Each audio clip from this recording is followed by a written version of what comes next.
Allez-y. Alors, bonsoir. Vous êtes invité à la séance extraordinaire du Conseil municipal de Saint-Cyril-de-Wendover, jeudi le 16 juillet. À l'ordre du jour, point 1, je vais demander à Mme Genetez qu'elle nous explique le fait que nous soyons en visioconférence à cause de la COVID. Veux-tu qu'on s'identifie avant, Hélène? Annie va expliquer le COVID. La visioconférence, après ça, on va se présenter. OK.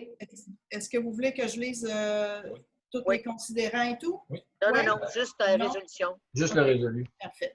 Donc, il est résolu que le Conseil accepte que la présente séance soit tenue à huis clos et que les membres du Conseil et les officiers municipaux puissent y participer par visioconférence.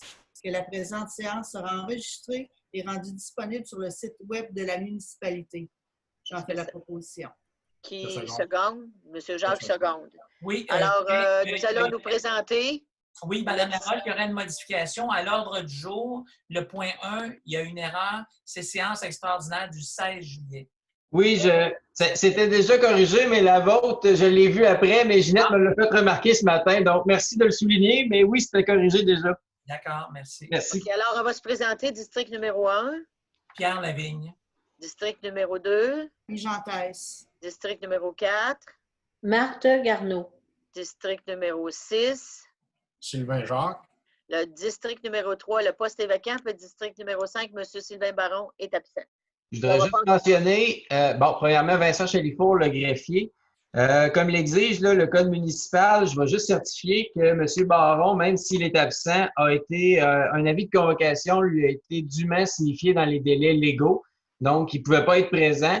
Mais étant donné qu'on n'est pas tous là ce soir, il fallait absolument que je le mentionne. Donc, ça lui a été signifié de façon régulière en fonction des exigences du code.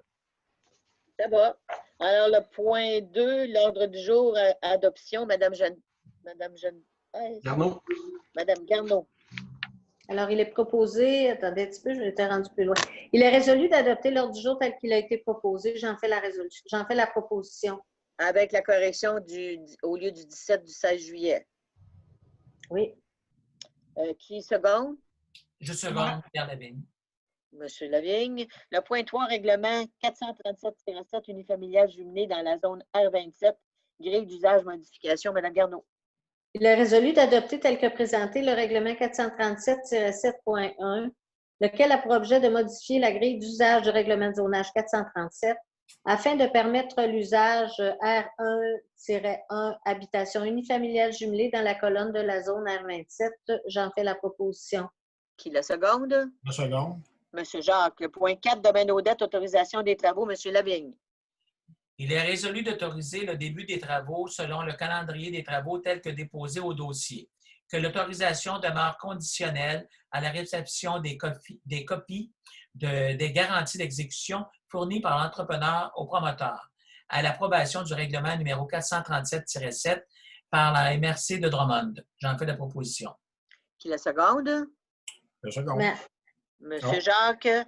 Le point 5, COVID-19, kiosque temporaire orientation. Monsieur Jacques. Il est résolu d'entériner la recommandation du Comité consultatif d'urbanisme sur le dossier de tolérer l'installation d'un kiosque temporaire pour la vente de produits de restauration aux conditions suivantes.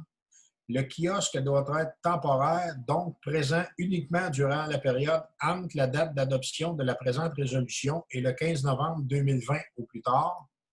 Le kiosque temporaire doit être soit un véhicule ou une remorque de style food truck, soit une petite construction sans fixation ou ancrage au sol. Le kiosque temporaire doit être autonome dans les méthodes de paiement pour les produits vendus. L'implantation d'un kiosque temporaire doit se faire sur le même terrain que le bâtiment principal du commerce de restauration. L'implantation d'un kiosque temporaire doit respecter une marge de recul avant minimale de 2 mètres, les triangles de visibilité et ne pas bloquer les entrées charretières. Le kiosque temporaire doit vendre uniquement des produits de consommation tels que la nourriture ou des boissons non alcoolisées.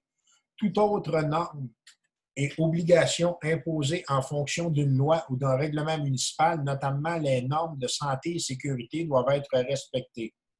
Que le kiosque temporaire prévu à la présente résolution n'est pas considéré comme un bâtiment au sens de la réglementation municipale. J'en fais la proposition. Qui la seconde? Juste un second, Pierre Lavigne. Monsieur Lavigne. Il n'y aura pas de, Hélène, il n'y aura pas de, tu sais, on a déjà eu une demande pour fournir l'électricité à un bâtiment comme ça, particulièrement un kiosque de crème glacée. Ça, on ne répondra pas à cette demande-là. Là. C'est pas dans ce contexte-là du tout. C'est même c'est le propriétaire qui a son bâtiment principal, qui a déjà son commerce, qui s'organise avec ses affaires.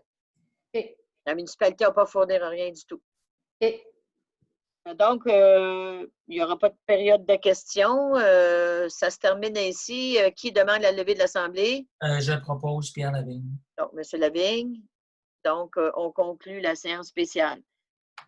Ça va? 18h41. 18h41. Notez